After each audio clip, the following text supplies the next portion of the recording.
Good morning. আমরা আসছি আমাদের থার্ড টপিকে research tradition. Now there are two research traditions.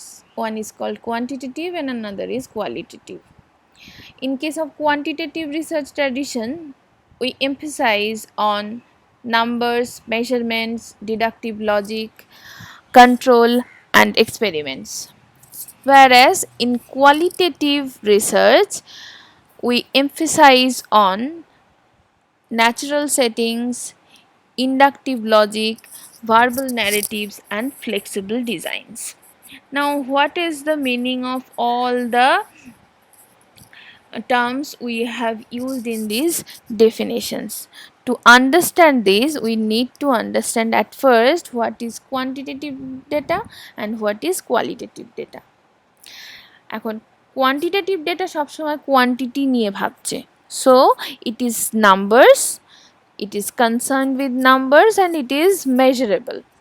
In case of qualitative data, it emphasizes on the quality, and this quality can be observed or felt by the senses.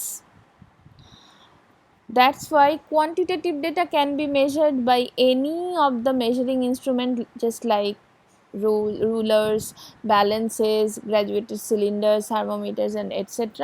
But in case of qualitative data, you need to be very sensitive regarding the sense organs and the information you collect by the sense organs. Okay, and you are going to observe and analyze it based on your sensation.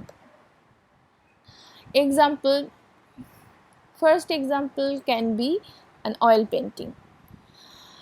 If it is qualitative data, it will concentrate on these parameters. For example, blueness or greenness or other colors present in the oil painting, whether the frame is made of gold or any other color, how is the smell, whether it is old or it is a new musty, what is the texture of it, what kind of brushes are used, what is the essence of that picture, the meaning, the depthness of the picture, for example, these things.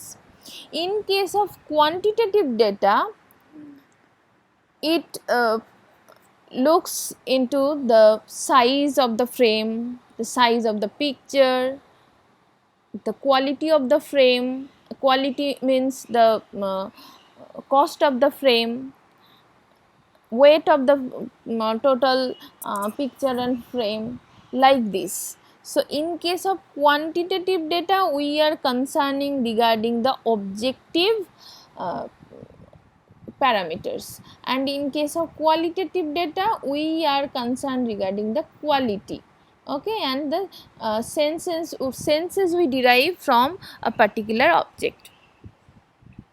Example 2, ফার্স্টের ছবিটা হলো quantitative data. এখানে কি করছে, quantity নিয়ে ভাবছে, so these are 13 trees. In case of the second picture, we are describing it qualitatively. So now we will say that there are different combination of birds. There are three colored birds over here, blue, red and yellow. So we are here we are concentrating on the colors of the birds, not the number. Here we are not concerning with the color of the trees but the number. So this is the basic difference between qualitative data and quantitative data. Now coming to quantitative research, it is a systematic measure and quantification of variables. The statistical analysis of the data is required here. It is the use of mathematical model and causal inferencing. So in case of experiment, we are concerned regarding the causal relationship, and we want to know the cause and effect relationship between two or more variables. In case of qualitative research, it emphasizes on thick description of the interaction of individuals and interpretations of these interactions. It is heuristic, discovery oriented analysis of data, and leads to grounded theory. Grounded theory means whenever we are uh, researching from qualitative perspective, we are going to formulate a theory that is based on the particular ground or context. If we change the ground or context, the theory may change. Thus, basic characteristics: in case of quantitative research, objectivity is a foremost characteristic. Secondly deductive reasoning মানে আমি অনেকগুলো observation নিচ্ছি, অনেকগুলো অবজারভেশনের থেকে আমি একটা deduce করছি একটা কনক্লুশনে। In case of qualitative research, it is based on subjectivity instead of objectivity. Here we know that subjectivity is much more important, কারণ যখনই আমি সেন্স অর্গানের ওপরে ডিপেন্ডেন্ট আর তার সেটার ইন্টারপ্রিটেশনটাকে দেখছি, যখনই ব্যাকগ্রাউন্ড চেঞ্জ হয়ে যাচ্ছে তখনই আমি সাবজেক্টিভিটি এখানে ইনকর্পোরেট করছি। ইন্ডাকটিভ রিজনিং মানে I have very limited number of observation and based on that I am going to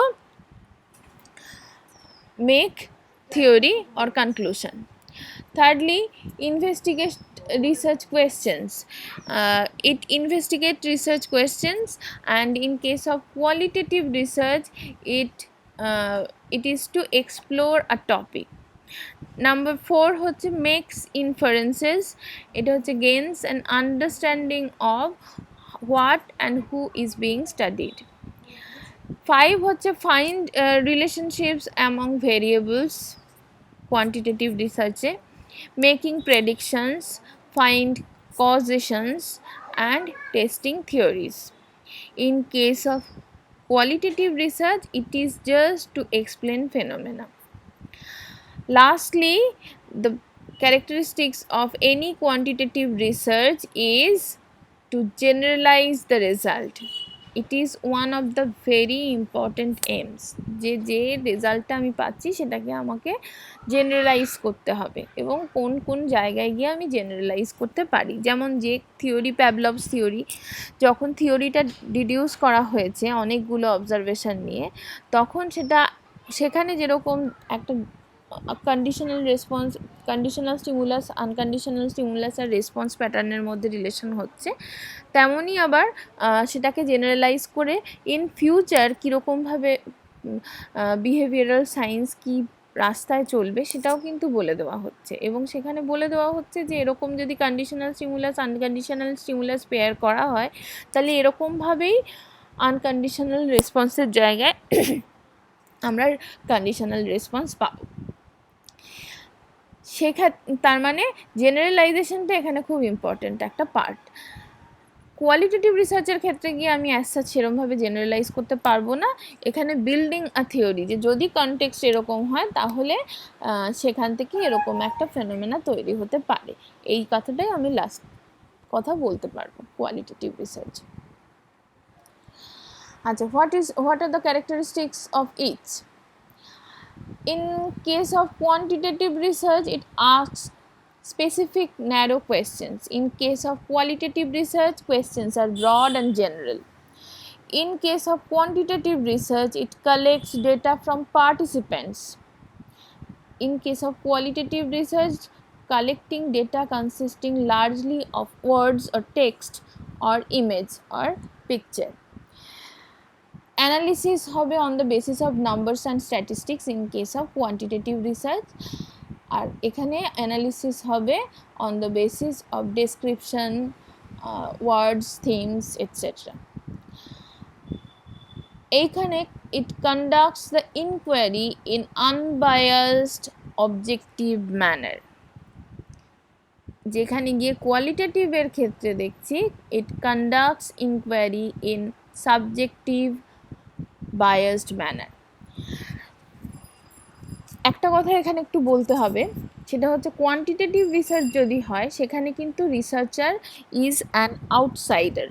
তাহলে আউটসাইডার হয়ে ওকে পুরো অবজার্ভ করতে হচ্ছে একটা বিহেভিয়ারাল সায়েন্স কীভাবে কী কোথায় কাজ করছে।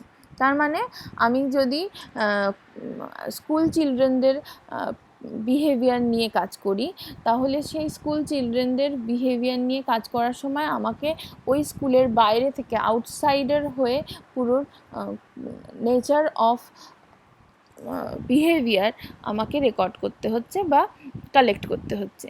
কিন্তু যদি আমি কোয়ালিটেটিভ রিসার্চে ওরিয়েন্টেশনে কাজ করি, তাহলে আমি ওই স্কুলের মধ্যে ঢুকে ওই স্টুডেন্টদের সঙ্গে মিশে কথা বলে তাদের কাছ থেকে ডেটা নেওয়ার চেষ্টা করব। কারণ সেইটা যদি আমি না করি, তাহলে আমি সেই কোয়ালিটি অফ ডেটাটাকে আমি ওখানে অ্যাকোয়ার করতে পারবো না। কারণ কোয়ালিটেটিভ রিসার্চের মূল কথাই হচ্ছে ওটা ইনডেপথ অ্যানালিসিস করে আর কোয়ালিটিটাকে অনেক বেশি করে দেখে। আর এইখানটায় হচ্ছে সাবজেক্টিভ ওরিয়েন্টেশনে আমি ইন্টারপ্রেট করছি। তার মানে এটা করতে গেলে কি হবে, আমি ওই স্টুডেন্টদের সঙ্গে একসঙ্গে কথা বলে ওদের সাথে মিশে ওদের প্রবলেমটাকে আইডেন্টিফাই করব এবং কিভাবে কে এক একটা পার্টিকুলার প্রবলেম দেখছে আমাকে পুরোটা থরলি স্টাডি করতে হবে। এখানে কিন্তু অনেক যে আমি স্টুডেন্টের ওপরে কাজটা করব বা ডেটা তুলব সেটা নয়, কিন্তু আমি যে কজনের ওপর করব, ধরো 10 জনের ওপরও যদি করি, তাহলে সেই 10 জনের কাছ থেকে ইন ডেপথ ডেটা নিতে হবে। In case of quantitative research আমি 10 জনের ওপর ডেটা নিয়ে কোনো কাজই করতে পারবো না। সেখানে আমাকে আমার ডেটা ভালো পাওয়ার জন্য আমাকে সবসময় স্যাম্পল সাইজ, লার্জ স্যাম্পল সাইজে গিয়ে কাজ করতে হবে। সেখানে আমি একটা স্কুল থেকে নিলেও আমাকে লোকে বলবে যে তাহলে তুমি জেনারেলাইজ করতে পারবে না, কারণ তুমি যে স্কুল থেকে নিয়েছো সেই ডেটাটা শুধু সেই স্কুলের জন্য স্পেসিফিক। তাই জন্য কোয়ান্টিটেটিভ রিসার্চ অ্যাপ্রোচে কাজ করলে আমি যদি behaviour of particular class students যদি ভাবি, তাহলেও সেটা আমাকে বিভিন্ন স্কুল থেকে আমাকে সেই একই টাইপের স্টুডেন্টদের কাছ থেকে, ওই একই এজের স্টুডেন্টদের কাছ থেকে আমাকে সেটা নিতে হবে, ডেটা কালেক্ট করতে হবে এবং যে ভাবে আমি ডেটাটা অ্যানালাইজ করব সেটা বেসড অন নাম্বারস, কোয়ান্টিটি হবে। আর যেহেতু আমি কোনো স্কুলেই গিয়ে কোনো স্টুডেন্টদের সাথেই সেই রকমভাবে নিজের একটা পার্সোনাল রিলেশন তৈরি করছি না, তাই জন্য আমার ডেটাটা আনবায়াসড হবে এবং অবজেক্টিভ হবে। উল্টো দিক দিয়ে কোয়ালিটেটিভ রিসার্চে কিন্তু সেই বায়াসটা চলে আসবে, সেই সাবজেক্টিভিটি চলে আসবে। পার্টিকুলার একটা বাচ্চার সঙ্গে কাজ করতে গিয়ে আমার মনে হতে পারে যে এর সাথে আমার নিজের চাইল্ডহুডের বেশ কিছু মিল আছে, তার মানে কি হলো, আমার আবার একটা সফট কর্নার তৈরি হলো, আমি আবার ওর ডেটাটাকে একটু অন্যরকমভাবে ট্রিট করে ফেলছি। আমি জেনে করছি বা না জেনে করছি, না জেনে করার চান্সটাই বেশি, কিন্তু বায়াসটাকে আমি এখানে এলিমিনেট করতে পারছি না। এবং আমি যদি কারোর একটা ভার্বাটিম নিয়ে সেটাকে আমি নিজের মতন করে এক্সপ্লেন করি, তার মানে কি সেইটা আমার পার্সপেক্টিভ থেকে ঠিক আছে এরকম ইন্টারপ্রিটেশন হবে। ওই একই কথা অন্য কেউ শুনে অন্য কোনো একটা ইন্টারপ্রিটেশন দিতেই পারে। তাহলে সেই কনটেক্সটটাও এখানে খুব ইম্পর্টেন্ট, কোন পার্সপেক্টিভ সেটাও এখানে খুব ইম্পর্টেন্ট। কিন্তু কোয়ান্টিটেটিভ রিসার্চের ক্ষেত্রে সেটা নিয়ে আমাদের মাথা ব্যথা নেই। কোয়ান্টিটেটিভ রিসার্চে আমি সবসময় একটা লার্জ অ্যামাউন্ট অফ ডেটাকে ধরার চেষ্টা করছি, একটা খুব অবজেক্টিভ কোয়েশ্চেন থাকছে, সেই অবজেক্টিভ কোয়েশ্চেনের আনসারটা খোঁজার জন্য আমি এই পুরো স্টাডিটাকে অর্গানাইজ করছি আনবায়াসড অবজেক্টিভ ম্যানারে। এইবার comparison in terms of goals. In case of qualitative research, to understand and interpret a phenomenon in rich detail, তাহলে এখানে এই ডিটেলিংটা কিন্তু ভীষণ important, in rich detail. In case of quantitative research, to test hypothesis, determine cause and effect relation and making predictions. তো এইখানে methodology একদম আলাদা এবং এখানে আমরা শুরু করছি একটা রিসার্চ প্রবলেম দিয়ে, যাচ্ছি একটা হাইপোথিসিসে। Hypothesis is the tentative answer. সেটা প্রথমেই আমরা ঠিক করে নিলাম যে ঠিক আছে এটা হচ্ছে কোয়েশ্চেন, তাহলে এটা হচ্ছে আনসার। এইবার আমি দেখি যে এই হাইপোথিসিসটাকে আমি অ্যাকসেপ্ট করব না রিজেক্ট করব। যদি যদি আমি পুরো কাজটা করে দেখি যে হ্যাঁ আমি হাইপোথিসিস যেটা করেছি সেইটা ঠিক সেই রকমভাবেই চলছে, তাহলে সেটাকে আমি অ্যাকসেপ্ট করব। আর যদি দেখি যে না, যেটা আমি হাইপোথিসিস করেছি তার উল্টোই ডেটা আসছে, তখন আমি সেই হাইপোথিসিসকে রিজেক্ট করব। সমস্তটা করার পরে আমি একটা কজ অ্যান্ড এফেক্ট রিলেশন পাচ্ছি এবং সেইটাকে দিয়ে আমি ফিউচার অ্যাক্টিভিটি প্রেডিক্ট করতে পারছি। In case of sampling, qualitative research requires small sample, typically not randomly selected. এখানে পারপাসিভ হতে পারে, chosen by the researcher হতে পারে। হ্যাঁ, তাহলে এইখানটা স্মল স্যাম্পলের ওপর কাজ করছি আর স্যাম্পলিং নিয়ে আমায় অত মাথা ঘামাতে হচ্ছে না। Quantitative research sampling is a very important question. How to sample a representative subpart from a population is a very big topic in quantitative research. তাহলে এইখানে স্যাম্পলিংটাই কিভাবে করছি সেটার জন্যই আমাদের অনেকগুলো দিন চলে যায় এবং অনেক এনার্জি চলে যায়, অনেক টেকনিক্যালিটিস জানতে হয় এবং মেন এম থাকে লার্জার অ্যান্ড র্যান্ডাম স্যাম্পলিং। এই লার্জ আর র্যান্ডাম স্যাম্পলিং করার অনেক নিয়ম আছে এবং সেই নিয়ে আমরা আরেকটা ক্লাসে আলোচনা করব। কিন্তু কোয়ান্টিটেটিভ রিসার্চ তখনই আমাদের বেশি আমরা জেনারেলাইজ করতে পারবো যখন আমি লার্জ স্যাম্পল নিয়ে কাজ করব আর সেই স্যাম্পল র্যান্ডামলি সিলেক্টেড হবে। র্যান্ডাম সিলেকশনের জন্য এই র্যান্ডাম সিলেকশন এই কারণে করব যাতে কিনা আমাদের ডেটা আনবায়াসড আসে। আচ্ছা, ভেরিয়েবলস qualitative researcher ক্ষেত্রে holistic rather than isolated variables. In case of quantitative research, it is specific individual variables. In case of analysis, search for patterns and themes are the basic unit for qualitative research. In case of quantitative research, one needs to identify the statistical outcomes. For generalization, qualitative research is less generalizable. Sometimes it cannot be generalized in other situations. In case of quantitative research, it is much more generalizable. এবার আসছি থিওরিতে। Qualitative রিসার্চে M হচ্ছে to build a theory as data is collected. In case of quantitative research, it is to consider theory before collecting data. তার মানে যখন আমি literature review করছি তখন আমি একবার থিওরি দেখে তারপরে থিওরির মধ্যে গ্যাপ আইডেন্টিফাই করে তারপরে সেখান থেকে আমি একটা রিসার্চ কোয়েশ্চেন তৈরি করেছি। এইবার যে রিসার্চ কোয়েশ্চেন তৈরি করলাম সেইটার পরে রিসার্চ করে যে কনক্লুশন আসলো সেটা ইনফারেন্স হলো, সমস্ত কিছু হওয়ার পর আবার আমি সেই ডেটা থিওরিতে ফিরে গিয়ে দেখছি যে থিওরিটায় আমি কোথাও চেঞ্জ আসছে কি না, কোনো জায়গায় অ্যাডিশন হচ্ছে কি না, অল্টারেশন হচ্ছে কি না, অন্য কোনো অবজারভেশন আসছে কি না। এই আচ্ছা, এটা খুব মজার। কোয়ান্টিটেটিভ রিসার্চ আর কোয়ালিটেটিভ রিসার্চ কে কোনটা দেখছে? Discovery, this is the main difference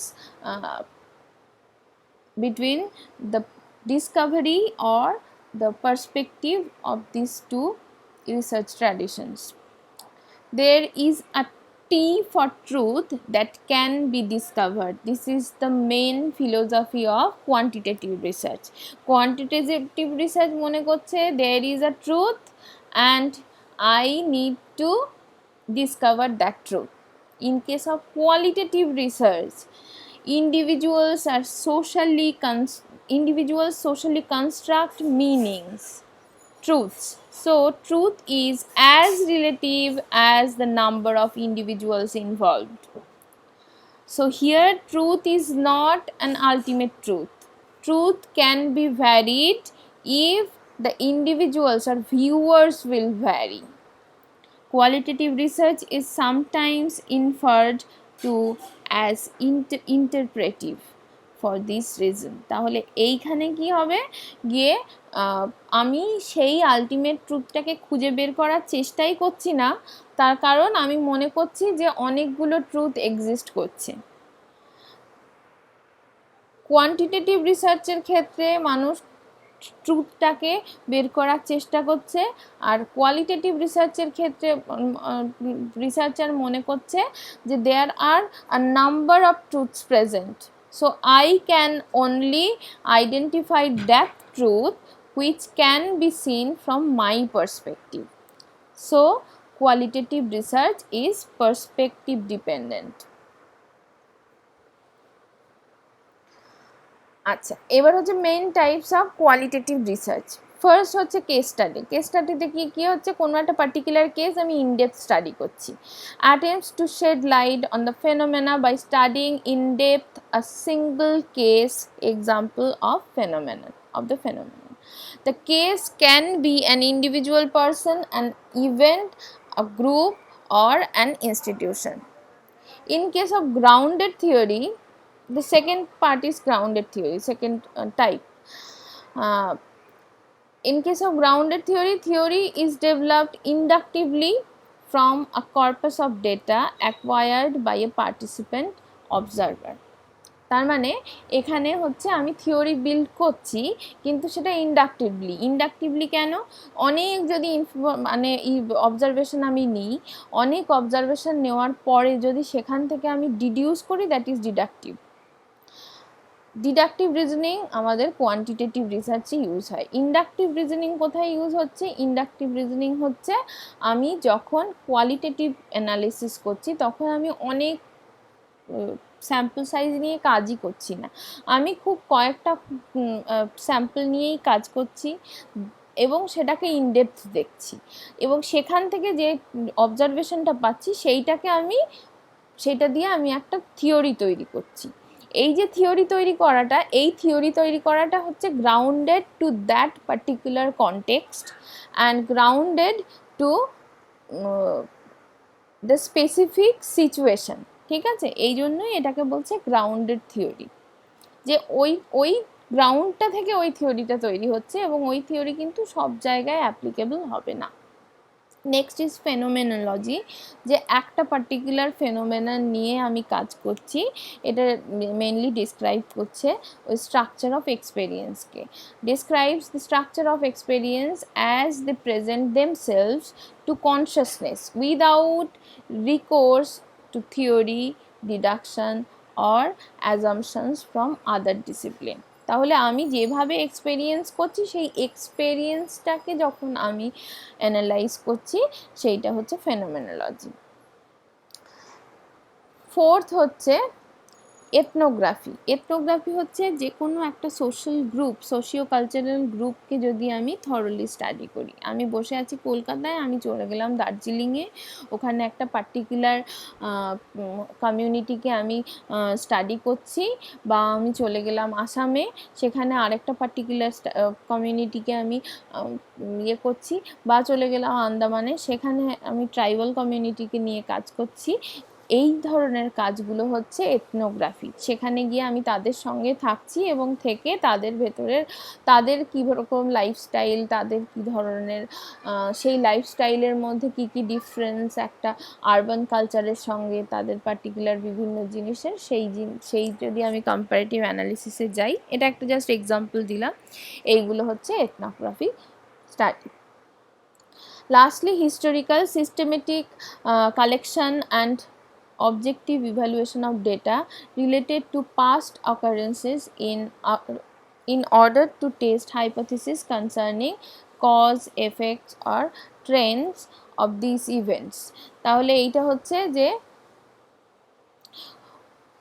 পুরনো কোনো একটা পাস্ট অকারেন্স ছিল, সেটার মধ্যে যখন আমি বিভিন্ন জিনিস নিয়ে কাজ করছি যে কেন কোনটা হয়েছিল না হয়েছিল, তখন সেটা যখন অ্যানালিটিক্যাল অ্যাপ্রোচটা কোয়ালিটেটিভ হবে, ডেটার স্ট্রাকচার কোয়ালিটেটিভ হবে, সেইটাকে তখন আমরা কোয়ালিটেটিভ হিস্টোরিক্যাল রিসার্চ বলবো। হিস্টোরিক্যাল রিসার্চ কোয়ান্টিটেটিভেও আমরা নিয়ে কাজ করতে পারি, তবে কোয়ালিটেটিভটাই বেশি করা হয়। আচ্ছা হলো। এবার কোয়ান্টিটেটিভ ডেটা কীরকম হবে? ইট is based on numerical data. আচ্ছা, অ্যাপ্রোচ কীরকম হবে? একটা ডেসক্রিপটিভ, যেটা একটু আগেই বলছিলাম, হিস্টোরিক্যালে কখনো কখনো ডেসক্রিপটিভ ইয়েতে আমরা করতে পারি। এক্সপ্লোরেটারি, কোয়াসি এক্সপেরিমেন্টাল আর ট্রু এক্সপেরিমেন্টাল। তাহলে ডেসক্রিপটিভে গিয়ে যখন আমি দেখছি তখন ডেসক্রাইব করছি, কিন্তু আমি সেটাকে নিউমেরালস ইউজ করছি, আমি কাউন্ট করছি, আমার ডেটা স্ট্রাকচারটা কোয়ান্টিটেটিভ। এক্সপ্লোরেটারিও হতে পারে, আমি নতুন কোনো কিছু শুরু করছি, হ্যাঁ, পুরোটা কজ অ্যান্ড এফেক্ট রিলেশনও দেখছি না, তখন সেটা আমার, কিন্তু আমি নাম্বারস নিয়ে কাজ করছি। যখনই নাম্বারস নিয়ে কাজ করছি আর ফিলোসফি আমার কোয়ান্টিটেটিভ রিসার্চের মতো থাকছে, তখন সেটাকে আমি কোয়ান্টিটেটিভ রিসার্চই বলবো। কোয়াসি এক্সপেরিমেন্টাল, ট্রু এক্সপেরিমেন্টাল, এরা সবসময়ই কোয়ান্টিটেটিভ রিসার্চের মধ্যেই পড়ছে, কারণ ওরা সবসময় নিউমেরালস তৈরি করছে এবং ফিলোসফিক্যালি কখনোই ওরা কোয়ান্টিটেটিভ রিসার্চ থেকে বাইরে যাচ্ছে না। টেকনিক্স কি হচ্ছে স্ট্যাটিস্টিক্স, কম্প্যারিজনস, স্কেলস, ইন্টারভিউজ, কোয়েশ্চেনিয়ার্স। আচ্ছা, ডেসক্রিপশন কি হবে কোয়ান্টিটেটিভ রিসার্চ? এক হচ্ছে objective, 6 facts or cause of social phenomena without regard of the individual। তাহলে ইন্ডিভিজুয়াল পার্সপেক্টিভ কিন্তু এখানে আমরা দেখছি না, ওটা দেখছি কোয়ালিটেটিভে গিয়ে। Researcher is separate from the process, it is, and researcher is the outsider of the perspective, সেইটা কিন্তু আমরা দেখছিলাম কোয়ালিটেটিভে, এখানে কিন্তু researcher outsider. It is context free, it strives for generalization, sample size is important and it must be large sample, it focuses on a static reality and it hopes to develop universal laws।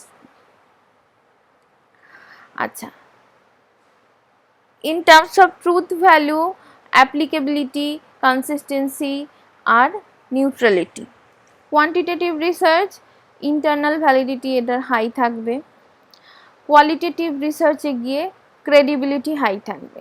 আচ্ছা, internal validity মানে যে যখন আমি যেই জিনিসটা explore করতে যাচ্ছি সেটা কতটা করতে পারছি, সেইটা ছাড়া আমি অন্য কিছু করে ফেলছি না তো। যদি আমি ইন্টেলিজেন্স টেস্ট তৈরি করি, তাহলে আমি যে টেস্টটা তৈরি করছি সেটা কতটা ইন্টেলিজেন্সকেই মেজার করছে আর অন্য এবিলিটিগুলোকে মেজার করছে না, that is internal validity. Credibility হচ্ছে যেটা করছি কতটা দক্ষতার সাথে আমি সেই ইন্টারভিউ করতে পারলাম, কি এক্সপ্লোরেটরি রিসার্চ কোয়ালিটেটিভ রিসার্চে করতে পারছি। অ্যাপ্লিকেবিলিটির জায়গায় গিয়ে এটা জেনারেলাইজ করে, আর ওটা হচ্ছে ট্রান্সফারেবিলিটি, যে এই পার্টিকুলার একটা গ্রাউন্ডেড থিওরি বলো বা অন্য কোনো রিসার্চ আউটকাম দেখে আমি ইন ফিউচার কীরকমভাবে কী হচ্ছে না হচ্ছে আমি সেটাকে ট্রান্সফার করতে পারি কি না সেটা তখন একটা ভেবে দেখতে হবে। কনসিস্টেন্সি, রিলায়েবিলিটি, এখানে কনসিস্টেন্সি রিলায়েবিলিটি দিয়ে হচ্ছে, আর এখানে হচ্ছে ডিপেন্ডেবিলিটি, কতটা আমি যাদেরকে ইন্টারভিউ করলাম, যাদের সাথে কাজ করলাম, কাজ করে ডেটাটাকে নিলাম, ভার্বাটিম নিয়ে তারপরে অ্যানালাইজ করছি, সেটা কতটা ডিপেন্ড করা যায়। ডিপেন্ডেবিলিটি বেশি থাকা মানে কনসিস্টেন্সি বেশি। নিউট্রালিটির জায়গায় গিয়ে এটা অনেক বেশি অবজেক্টিভ, আর এটা হচ্ছে কনফার্মেবিলিটি। যখনই আমি একটা রিসার্চ ডিজাইন করতে যাচ্ছি, আমার আইদার আমি কোয়ান্টিটেটিভ পার্সপেক্টিভ থেকে করছি অর কোয়ালিটেটিভ পার্সপেক্টিভ থেকে করছি, কিন্তু এটা অ্যাকচুয়ালি হচ্ছে একটা matter of degree. sometimes we are more qualitative in nature, sometimes we are more quantitative in nature, however some mixed part is also present in most of the researches। ঠিক আছে, এখানে qualitative রিসার্চে গিয়ে কি হবে, অ্যাপ্রোচটা inductive, তো যে যার কোয়ালিটেটিভ ওরিয়েন্টেশন অনেক বেশি থাকবে তার রিসার্চে ইন্ডাকটিভ অনেক বেশি হবে, গোল হবে ডেপথ, জেনারেট হাইপোথেসিস। এখানে হচ্ছে সেটিং ন্যাচারাল সেটিংয়ে হবে, পারপাসফুল স্যাম্পলিং হবে, ডেটা কালেকশন হবে, interview guides, observational tools etcetera, data analysis interpretive হবে। কোয়ান্টিটেটিভ ওরিয়েন্টেশন থেকে করলে কি হবে, ডিডাকটিভ রিজনিং দিয়ে আমরা কাজ করব, গোল হবে টেস্টিং হাইপোথিসিস, এক্সপেরিমেন্টাল বা কোয়াসি এক্সপেরিমেন্টাল রিসার্চ সেটিংয়ে গিয়ে আমরা কাজ করব, র্যান্ডাম স্যাম্পলিং করার চেষ্টা করব, ডেটা কালেকশন হবে সার্ভে, অ্যাডমিনিস্ট্রেটিভ, ক্লিনিক্যাল ডেটা আর এক্সপেরিমেন্টাল ডেটা, ডেটা অ্যানালিসিস হবে, স্ট্যাটিস্টিক্যাল টেস্ট আর মডেলিং। তাহলে যে কোনো কাজ যখন রিসার্চ যখন তৈরি হচ্ছে তখন আমাদেরকে এই দুটোর মধ্যে চুজ করতে হচ্ছে, আর কখনো কখনো দুটো ওরিয়েন্টেশন মার্জ করতে হচ্ছে। আজকাল নতুন যে কাজগুলো হচ্ছে, যে কাজগুলো আমরা নতুন করে ইমার্জ করছি, সেইগুলো কিন্তু বেশিরভাগই মিক্সড ওরিয়েন্টেশনে কাজ হচ্ছে। সেখানে দুটো পার্সপেক্টিভ থেকেই একটা রিসার্চ অ্যানালাইজ করে বলে দিচ্ছে, from qualitative perspective these are the results, and from quantitative perspective this is the truth. So the difference between qualitative and quantitative and perspective, the importance of perspective in a particular study, everything will be well revealed by a mixed research strategy. ঠিক আছে, তো দুটোকে প্রয়োজনে আমরা merge করছি, প্রয়োজনে আমরা যে কোনো একটা পার্সপেক্টিভ থেকেই কাজটা করছি। হ্যাঁ, এই অবধি আজকে, থ্যাংক ইউ।